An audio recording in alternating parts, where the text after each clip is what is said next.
शहर उसे Ivan quarter के नाम से जानता था, टेक का बादशाह। एक ऐसा व्यक्ति जिसने अपने बलबूते पर एक विशाल साम्राज्य खड़ा किया था, कोड की लाइनों से। उसकी कंपनी ने न केवल तकनीकी दुनिया में क्रांति ला दी थी, बल्कि उसकी पहचान एक रहस्यमयी और प्रभावशाली व्यक्ति के रूप में भी थी। एक ऐसा आदमी जिसने कोड की लाइनों से ही साम्राज्य खड़ा कर दिया। उसकी हर एक लाइन कोड में एक कहानी छुपी थी, एक सपना, एक भविष्य। लेकिन अब वो सब कुछ धुंधला हो गया था। अब वो बस गायब था, गायब। उसकी कुर्सी खाली थी, उसके पोस्टर हर जगह लगे थे, और शहर की रातें अब पहले जैसी नहीं थी। डिटेक्टिव रैचल मोनरो ने गुमशुदगी की रिपोर्ट को घूरा। उसकी आंखों में एक अजीब सी चमक थी, जैसे वो कुछ बड़ा समझने की कोशिश कर रही हो। इवान कार्टर ऐसे ही गायब नहीं हुआ था। उसके गायब होने के पीछे कोई गहरी साजिश थी, कोई ऐसा राज जिसे उजागर करना जरूरी था। उस जैसे लोग किसी वजह से गायब होते हैं, और वो वजह हमेशा साधारण नहीं होती। ये कोई साधारण गुमशुदगी का मामला नहीं था। एक ऐसी वजह जो रैचल को ढूंढनी थी। उसे पता था कि इस मामले में कुछ ऐसा था जो सतह के नीचे छुपा हुआ था। हवा में एक अनकही सी तनह थी, जैसे शहर खुद भी इस रहस्य को महसूस कर रहा हो। हर कोने में एक अजीब सी खामोशी थी। इस केस से ताकत की बू आ रही थी, गहरे दबे राजों की, जैसे कोई पुरानी किताब जो अब खुलने वाली थी। रैचल ने एक गहरी सांस ली। उसकी कॉफी की खुशबू एक कड़वी तसल्ली थी। उसे पता था कि ये रात लंबी होने वाली थी। ये कोई मामूली केस नहीं था। ये एक ऐसा केस था जो उसकी पूरी जिंदगी बदल सकता था। ये सायों की एक भूल भुलैया थी। हर मोड़ पर एक नया रहस्य, हर कदम पर एक नई चुनौती, और वो अब अंदर कदम रखने वाली थी। एक ऐसी दुनिया में जहां हर चीज का एक मतलब था, और हर मतलब के पीछे एक कहानी। इवान कार्टर की हवेली शहर के ऊपर एक पहाड़ी पर खड़ी थी। यह हवेली अपने आप में एक रहस्य थी।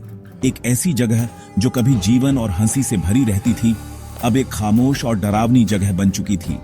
शीशे और स्टील का एक किला जो अब खौफनाक रूप से खामोश था। हवेली की खिड़कियों से झांकते हुए ऐसा लगता था जैसे यह जगह अपने अंदर कई अनकहे रहस्य छुपाए हुए है। रैचल घर के अंदर घूमी। उसके कदमों की गूंज खालीपन में गूंज रही थी। हर कोने में एक अजीब सी खामोशी थी, जैसे दीवारें भी उसकी उपस्थिति को महसूस कर रही हों। घुसने के कोई निशान नहीं, कोई संघर्ष नहीं। दरवाजे और खिड़कियां सब कुछ अपनी जगह पर था, जैसे किसी ने उन्हें छुआ भी ना हो। ऐसा लग रहा था जैसे कार्टर हवा में घुल गया हो। उसकी अनुपस्थिति ने एक गहरा रहस्य पैदा कर दिया था, जो हर किसी के मन में सवाल उठा रहा था। खामोशी बेचैन करने वाली थी। यह खामोशी एक अजीब सी बेचैनी पैदा कर रही थी, जैसे हवेली खुद कुछ कहना चाहती हो। रैचल लगभग दीवारों के भीतर छिपे रहस्यों की फुसफुसाहट सुन सकती थी। ये फुसफुसाहटें उसे और भी अधिक सतर्क कर रही थीं, जैसे कोई अदृश्य शक्ति उसे कुछ बताने की कोशिश कर रही हो। हर सतह, हर चीज अपनी सांसें थामे हुए थी, सच्चाई के सामने आने का इंतजार कर रही थी। धूल से ढकी फर्नीचर और बंद खिड़कियां इस बात की गवाही दे रही थीं कि यहाँ बहुत समय से कोई नहीं आया। यह कोई गुमशुदगी नहीं थी, उसने महसूस किया। यह एक गहरी साजिश थी जो बहुत ही चालाकी से रची गई थी। यह एक सोची समझी अपहरण की घटना थी। रैचल ने ठान लिया था कि वह इस रहस्य को सुलझाकर ही दम लेगी, चाहे इसके लिए उसे कितनी भी मुश्किलों का सामना क्यों न करना पड़े। इवान कार्टर की जिंदगी उसके कंप्यूटर में थी। रैचल ये जानती थी, कार्टर एक ऐसा व्यक्ति था जिसने अपनी पूरी दुनिया को डिजिटल बना दिया था। उसके हर राज, हर योजना और हर विचार उसके कंप्यूटर में छिपे हुए थे। रैचल को पता था कि अगर उसे कार्टर के बारे में कुछ भी जानना है तो उसे उसके डिजिटल निशानों का पीछा करना होगा। वो अपनी सबसे बेहतरीन टेक एक्सपर्ट, एक जवान लड़की को लेके आई। नाम था माया। माया एक जीनियस थी जिसने कई साइबर मिस्ट्रीज को सुलझाया था। उसकी अनोखी स्टाइल और बेहतरीन स्किल्स ने उसे इस मिशन के लिए परफेक्ट कैंडिडेट बना दिया था।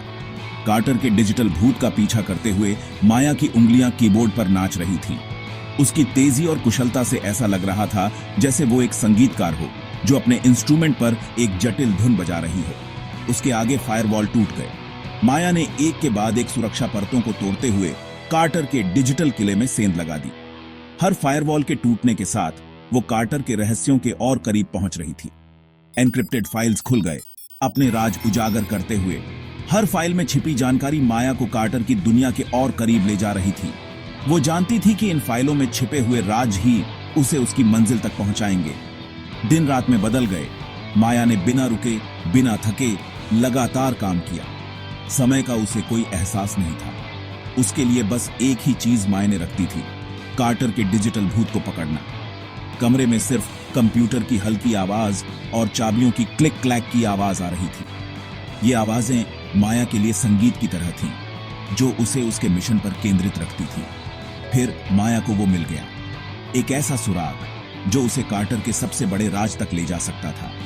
उसकी आंखों में चमक आ गई, जैसे उसे कोई खजाना मिल गया हो। सिस्टम के अंदर गहराई में दबा हुआ एक छिपा हुआ फोल्डर। ये फोल्डर बाकी सबसे अलग था, जैसे किसी ने जानबूझकर इसे छिपाया हो। माया ने तुरंत इसे खोलने का फैसला किया। ऊपर एक ही शब्द लिखा था, प्रोजेक्ट चाइमरा। यह शब्द माया के लिए एक पहेली की तरह था, जिसे सुलझाना उसकी सबसे बड़ी चुनौती थी। ये रैचेल जानती थी, यही चाबी थी। प्रोजेक्ट चिमेरा ही वो कड़ी थी जो कार्टर के सारे राज खोल सकती थी। अब माया के सामने सबसे बड़ा सवाल था, प्रोजेक्ट चिमेरा आखिर है क्या? प्रोजेक्ट चाइमरा एक आर्टिफिशियल इंटेलिजेंस इतना एडवांस्ड कि वो दुनिया को बदल सकता था। रैचेल की रीढ़ की हड्डी में एक सिहरन दौड़ गई। ये अब सिर्फ कॉर्पोरेट जासूसी की बात नहीं थी, ये तो ग्लोबल लेवल पर पावर की बात थी, और कोई इसके लिए जान लेने को भी तैयार था। फिर एक और बड़ी सफलता मिली। कार्टर के ऑफिस में एक सीक्रेट जगह, अंदर एक छोटा सा साधारण सा डिजिटल रिकॉर्डर। जो आवाज रैचेल को आई वो खौफनाक रूप से जानी पहचानी थी।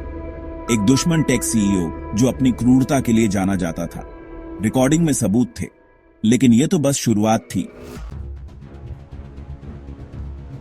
रैचेल जितना गहराई में जाती, उतना ही उसे एहसास होता कि वो जितना सोच सकती थी, उससे कहीं ज्यादा बड़ी चीज से जूझ रही है। एक secret society, order of shadows. ये सायों में काम करते थे, दुनिया के तार अपने हाथों में रखते थे, और इवान कार्टर उनके खेल पर ठोकर मार गया था। ऑर्डर की नजरें और कान हर जगह थे, नेताओं से लेकर सीईओज तक, यहां तक कि पुलिस फोर्स में भी। रैचेल जानती थी कि वो किसी पर भरोसा नहीं कर सकती। वो अकेली थी, लेकिन उसके पास एक फायदा था। उन्हें नहीं पता था कि वो उनके पीछे पड़ी है, अभी तक नहीं। देर रात फोन आया। लाइन के दूसरी तरफ एक बदलती हुई आवाज फुसफुसा रही थी, वेयरहाउस डिस्ट्रिक्ट, पियर 17, आधी रात, अकेले आना। आवाज बंद हो गई। रैचेल जानती थी कि ये एक जाल है, लेकिन वो ये भी जानती थी कि इवान कार्टर को ढूंढने का यही एकमात्र मौका था। वेयरहाउस डिस्ट्रिक्ट वीरान इमारतों और टूटे सपनों का एक सुनसान इलाका था, मिलने के लिए एकदम सही जगह, या कत्ल के लिए। रैचेल का हाथ उसकी पिस्टल पर था, उसका दिल तेजी से धड़क रहा था। वो शेर की माद में जा रही थी। गोदाम अंधेरा और खामोश था। हवा में धूल और सड़न की गंध फैली हुई थी। रैचेल सायों में चल रही थी, उसके होश हवासार थे। फिर उसने उसे देखा, इवान कार्टर, बंधा हुआ और उसका मुंह बंद था। उसकी आंखें डर से फैली हुई थीं। उसके ऊपर एक ऐसा शख्स खड़ा था जिसकी उसने कभी उम्मीद नहीं की होती। इवान का सबसे करीबी दोस्त और बिजनेस पार्टनर। विश्वासघात बहुत गहरा था, लेकिन सदमे में डूबने का समय नहीं था। रैचेल को तुरंत एक्शन लेना था। संघर्ष, गोलीबारी, अंधेरे में चीखों की गूंज। रैचेल एक पिंजरे में बंद जानवर की तरह हिंसक तरीके से लड़ी। उसके साथी के विश्वासघात ने उसके अंदर आग लगा दी थी। वह उसे ऐसा करने से नहीं बचने देगी। अंत में यह पलक झपकते ही खत्म हो गया। गद्दार फर्श पर मरा पड़ा था। इवान कार्टर सुरक्षित था, लेकिन रैचेल जानती थी कि यह तो बस शुरुआत थी। ऑर्डर ऑफ शैडोज अभी भी बाहर था, और वे उसके पीछे आएंगे। उसने उनका पर्दाफाश कर दिया था, और वे उसे कभी माफ नहीं करेंगे। इवान कार्टर सुरक्षित था, तत्काल खतरा टल गया था, लेकिन रैचेल जानती थी कि लड़ाई अभी खत्म नहीं हुई थी। ऑर्डर ऑफ शैडोज की जड़ें बहुत गहरी थीं। उनके तार समाज के हर कोने तक पहुंचते थे। उन्हें खत्म करना एक लंबा और खतरनाक खेल होगा, लेकिन रैचेल डरी नहीं थी। उसने खाई में झांका था और मजबूत होकर उभरी थी। उसने ताकत का असली चेहरा और इंसानी क्रूरता की गहराई देखी थी।